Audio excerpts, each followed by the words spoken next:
around Dodge City and in the territory on west, there's just one way to handle the killers and the spoilers, and that's with a U.S. Marshal and the smell of Gunsmoke.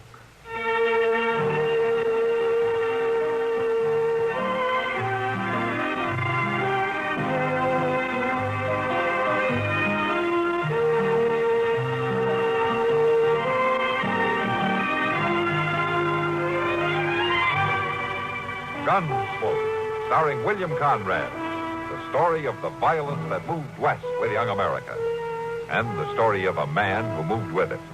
I'm that man, Matt Dillon, United States Marshal. The first man they look for and the last they want to meet. It's a chancy job, and it makes a man watchful and a little lonely.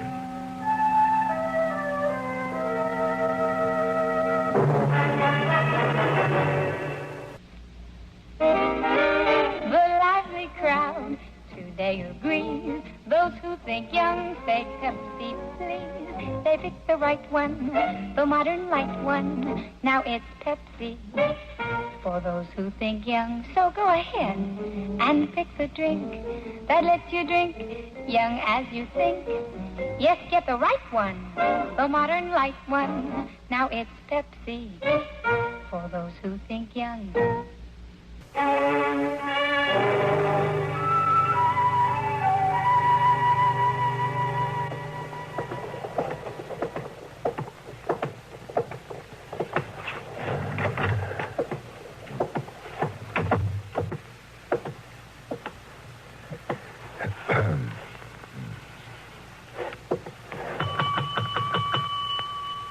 Just a minute, I'm coming. Don't give the man a chance to tend to his business. Oh, yes, sir. What can I do for you? Oh, I'd like a room.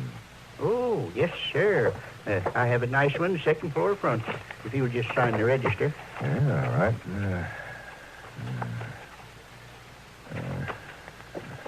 There, that's fine. I didn't mean to sound out of sorts. That's quite all right. I thought it was one of them cowhands pestering for something again. Can you tell me where I can find Dr. Adams? Doc Adams? Yeah. Well, sure. Oh, say, I sure hope you ain't ailing. No, I feel fine. Well, that's good. Doc Adams ain't exactly what you'd call fancy, but, I suppose he's all right for an ordinary doctor. Can you direct me to his office? Oh, yes, sir, I certainly can. Now, you go down to the end of the block, across the street, and up the stairs on the side of the building. And there's a sign. Dr. C. Adams, it says. Yes, thank you. If you'll see that my bag is taken up to my room. Oh, I certainly will do that, Mr.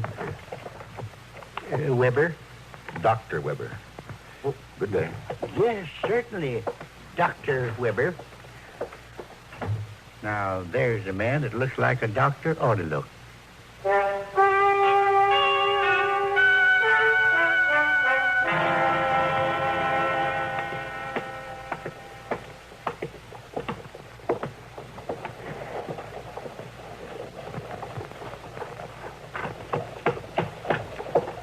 Pardon me, sir. How's that? I wonder if you could give me some information. What do you want to know, mister? I'm looking for Dr. Adams. That's his office up there. Yes, I've just been there, but he isn't in. He ain't, huh? I was hoping you might know where I could find him. I ain't got no use for a doctor. Oh, I see. Well, in that case... You looked in the Long Branch The Long Branch? Saloon down the street there. Oh, no, I haven't. Doctor's likely to be there as anywhere else. He spends a lot of time there. I see. Much obliged.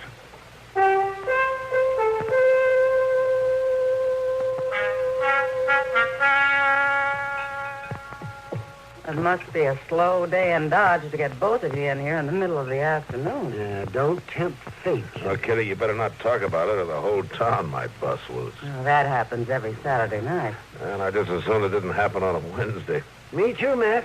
Patching up a bunch of brawling cowhands isn't my idea of a quiet weekend. Yeah, maybe we could get Kitty to stop selling whiskey, Doc. Well, that might quiet things down a little bit. How about that, Kitty? Well, if you two would guarantee to support me for the rest of my life, are you looking for somebody, mister? Yes, I am looking for Dr. Adams. Well, I'm Dr. Adams. Well, how do you do? My name is Weber. Dr. William Weber. Oh, pleased to meet you. This is Kitty Russell. Russell? Hello, Doctor. Marshall Dillon. Marshall. Doctor. Would you care to sit down, Dr. Weber? Well, thank you, Miss Russell. Actually, I have come to talk business with Dr. Adams. Oh, well, in that case, Doctor, we'll leave the table to you. Won't we not? Well, sure. Oh, please, no, I didn't mean Oh, to. we'd be glad to. Now, just wait a minute, Kitty. I have an office of my own, Yeah, you do it that. and I can conduct my business affairs there. So, you just come with me, Dr. Weber. Certainly, Dr. Adams. Good day, Miss Russell. Marshall. Bye. So long. Doc sounded kind of happy to me. He's not happy, Kitty. It's his professional pride. He doesn't often get a chance to show it.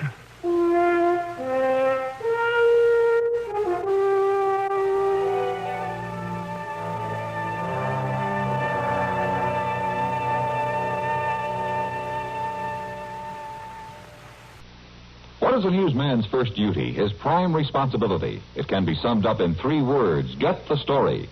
To get that story requires ingenuity and resourcefulness. His integrity prevents him from slanting a story for sensationalism's sake. Good newsmen view their responsibility as one which requires them to convey word of the day's events with speed, accuracy, and objectivity. That's the reputation gained by CBS newsmen through many years of bringing the news to CBS radio listeners from coast to coast. Today, as for decades, you're always sure of getting the news fast, first, via CBS News on CBS Radio.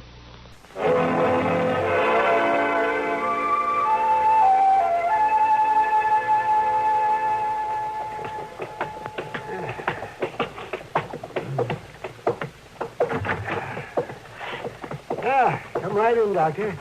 Thank you. Just get a place here. Sit down. Here. Thank you. Well, it's never easy to learn of an old friend's death. We doctors run into it all the time, but it's never easy. Yes, I'm sorry to bring the news, Dr. Adams, but Dr. Wilson wanted it that way. You must have been very close at one time. Yes, very close. Henry and I went through medical college together. Yes, I... Started up in practice. And then the war came. And life has many dislocations, Dr. Weber. It does indeed. My purpose in coming here, Dr. Adams, was not merely to bring you the unhappy news of Henry Wilson's death. It was to outline some of his last wishes. They concern you. Concern me? Yes, sir. Dr. Wilson wanted your help. Well, I don't know what you're getting at, Dr. Weber. It doesn't make sense. A successful man like Henry Wilson wanting help from me? It's because of his success. Well, I don't understand.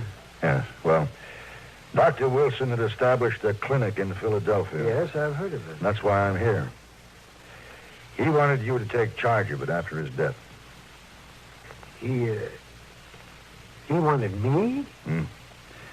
He had a high professional opinion of you, Dr. Adams. Oh, we handled some interesting cases together. Very interesting. But even more than your professional ability, Dr. Wilson respected your judgment in handling people. Well, I don't understand. There's some fine young doctors at his clinic, but he felt the man in charge should be an older doctor. Well, I'm older, all right. A man of seasoned judgment as well as professional skill. A man of varied experience. Well, a man like you, Dr. Adams. I see. It would mean a life of greatly increased medical opportunity for you. Advanced methods, research, and it would mean a life of greater, comfort. Well, that would be something, wouldn't it? After all these years, a chance to go back to practice medicine as I started out to practice it. It would be a position of considerable importance and influence, Dr. Adams. And I should think of considerable financial satisfaction. Dr. Wilson wanted to be sure the job was attractive to you. He wanted you to come. Yes, that would be something. Doc, Come in, boy. it's Billy. Oh. It's his arm, Doc. Mom said you was to look at it. Oh, well, sure. Come on in, Billy. Well, you won't be able to ride that new colt with a bum arm, will you? All right, then, come in. It won't hurt you none, Billy. Now then, boy, let's have a look at it. Oh, yes. Looks like you're falling off that coat already. That's right, Doc. He sure did. Well, we'll have to put this back together for you then, Billy. Oh, Dr. Weber, would you mind getting some gauze and splints out of that cupboard over there? Yes, certainly. Now, let's see here, Billy. I guess the first thing to do is to get that shirt off. Here they are, Dr. Adams. Oh, thank you. All right now, Billy. We'll fix you up as good as new.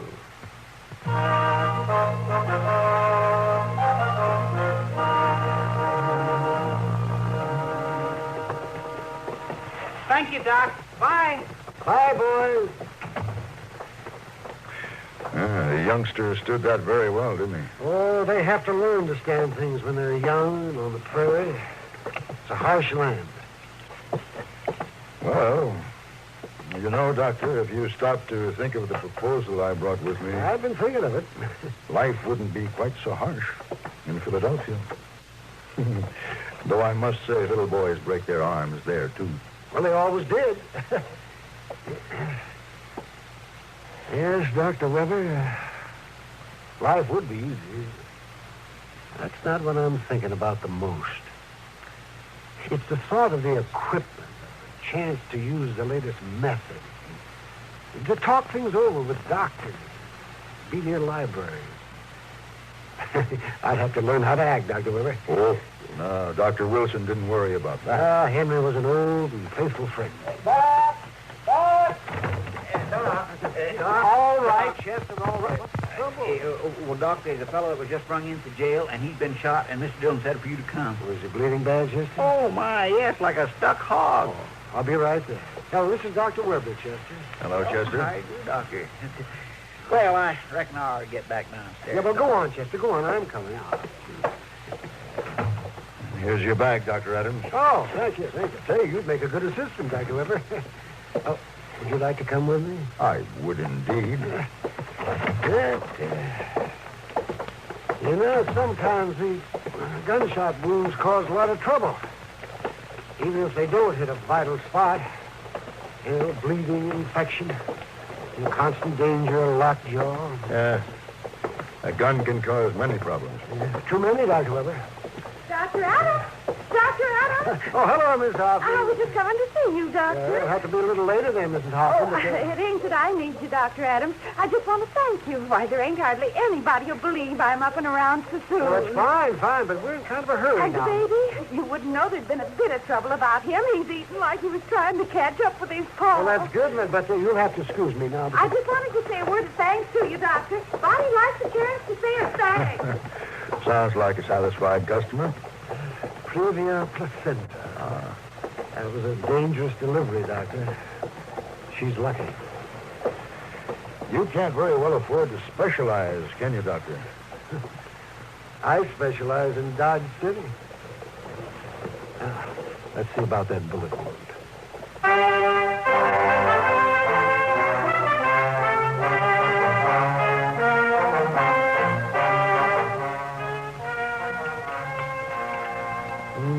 Well, it isn't exactly Philadelphia food, Dr. Weber, but it keeps us going. All doctors learn to eat when they get the chance.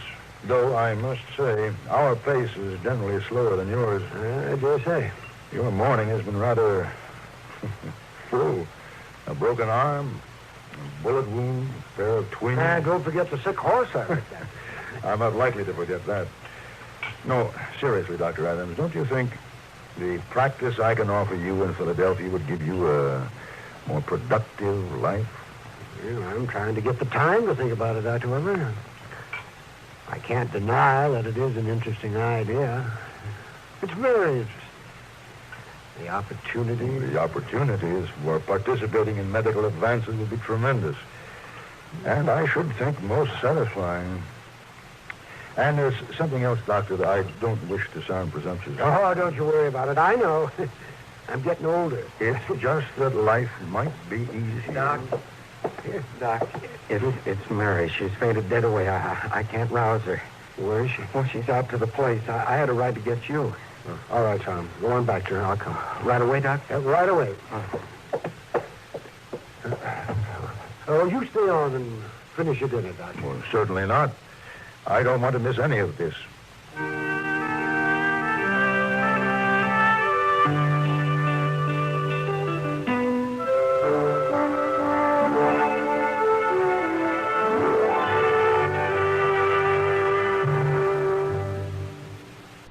The roots of athlete's foot grow down here, down under the skin surface. But NP27 treatment penetrates down where other remedies can't reach. Roots out athlete's foot. Even penetrates into toenails. NP27 stops itch, relieves pain, promotes growth of healthy skin, guards against new infection. NP27 treatment roots out athlete's foot. Or your druggist will refund your money. Get NP27 treatment.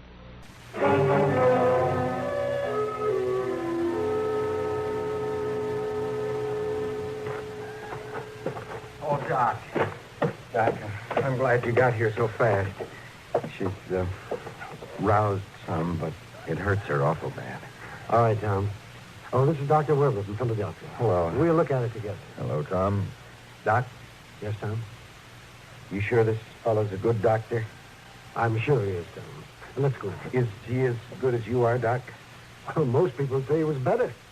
I'd want to be sure before he seen Mary. You can be sure. Okay. I'll tell her you're here.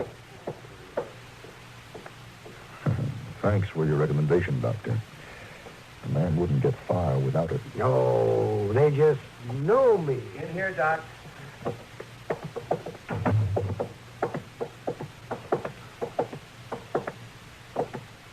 Well, hello, Mary. This is Dr. Weber. Doc, can you help me? If you'll let me. You mean that operation? Oh, I told you, Mary. You should have had it before. It's the only chance you've got. Tom? I can't say no again, Mary. You just took too bad. You go ahead, Doc. Will you assist me, Dr. Weber? I'd be proud to, Dr. Adams.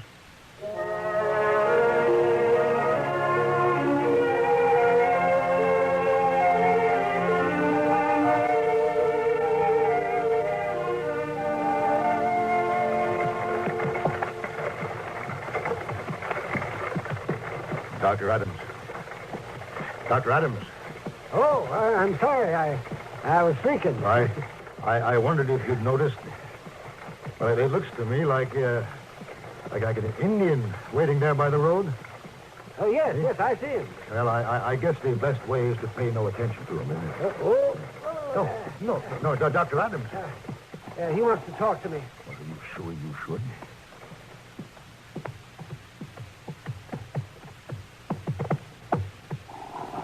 Well, hello, Strongbird. I bring robe. That is a fine robe, Strongbird. You killed a big buffalo. The robe is for my son's eyes. You didn't need to bring a gift, Strongbird. I was glad to help you. White doctor brings sight back to son. Strongbird brings thanks from his people. You tell your people that they're welcome. I thank them for the robe. Yeah. Strongbird, go.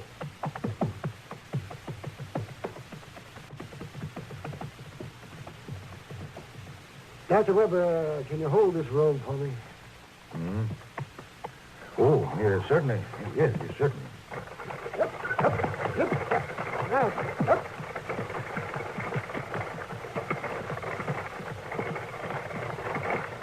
Dr. Adams, you treat Indians, too? Well, only when they'll let me, Dr. Weber. Only when they'll let me. Dr. Adams, Yes? we have a lot of things to offer you in Philadelphia, but I was wrong about one thing. We can't offer you more variety. I have seen some astounding things today. I just watched you perform a delicate and dangerous operation under the crudest circumstances, and perform it with as much skill as though you had the latest equipment. Well, you learn to use what you've got, Dr. Weber. And I've seen you receive thanks from the wild Indians. Oh, Indians are people. You know, I wasn't so sure at first, Dr. Adams. But now I know. We would be very lucky to have you in Philadelphia. If you feel you can come.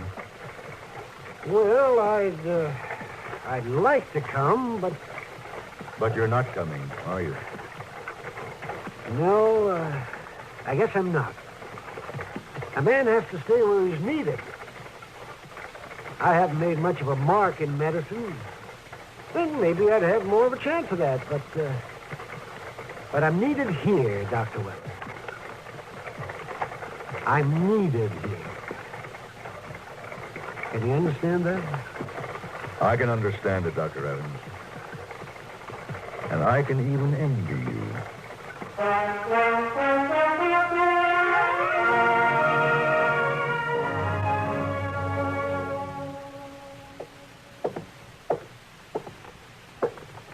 Here's your bag, Dr. Weber. Thank you. And here's payment for my bill. Thank you, sir. I hope you had a pleasant stay in Dodge City. Oh, yes, indeed. It was certainly a pleasure having a man like you visit us. I hope you'll come again. Thank you.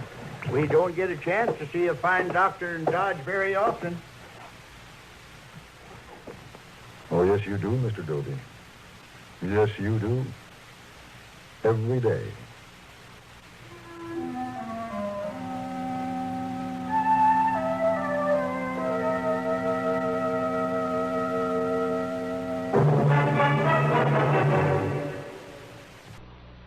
Proud we are of being the CBS Radio Network to be able to bring you on this station each weekday the songs of Bing Crosby and Rosemary Clooney.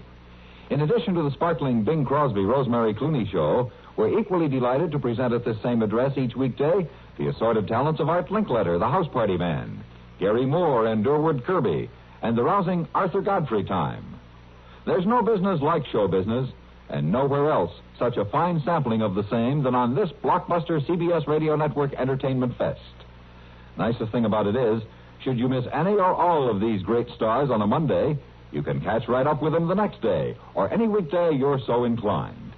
Remember, nowhere else can you enjoy each and every weekday the Bing Crosby-Rosemary Clooney Show, the conversational gifts of Gary Moore and his perfect foil, Durward Kirby, the kids' comedy and cut-ups of Art Linkletter's House Party, and the air of glee with gusto that's a specialty of Arthur Godfrey Time.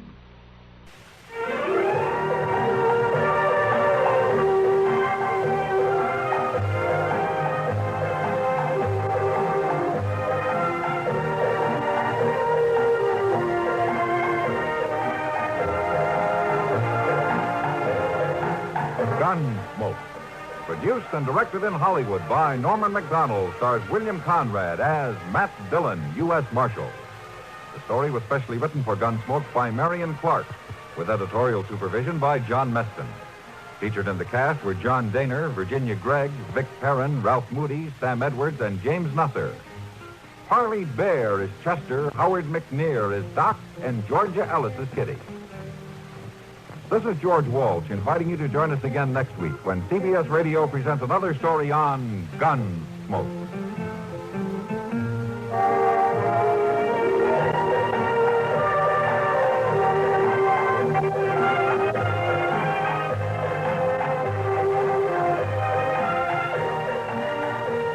The Laughs are on Arthur Godfrey every weekday on the CBS Radio Network.